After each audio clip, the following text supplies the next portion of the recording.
How to transfer money to GoTyme. Need to transfer money to your GoTyme account? Let's do it step by step. So first is Gcash to GoTyme.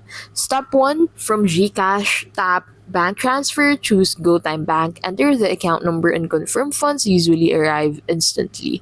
So step 2 would be Maya to GoTyme. So on your Maya app, go to transfer, select GoTyme Bank, input the account details and send.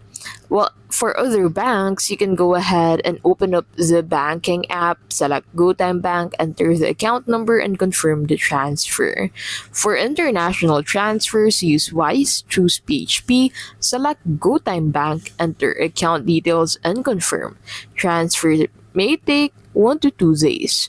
Confirm the transfer. Check your email or app notifications to ensure the money arrives safely. Transferring money to GoTyme is simple. You can use Gcash, Maya, your bank, or Wise, then confirm.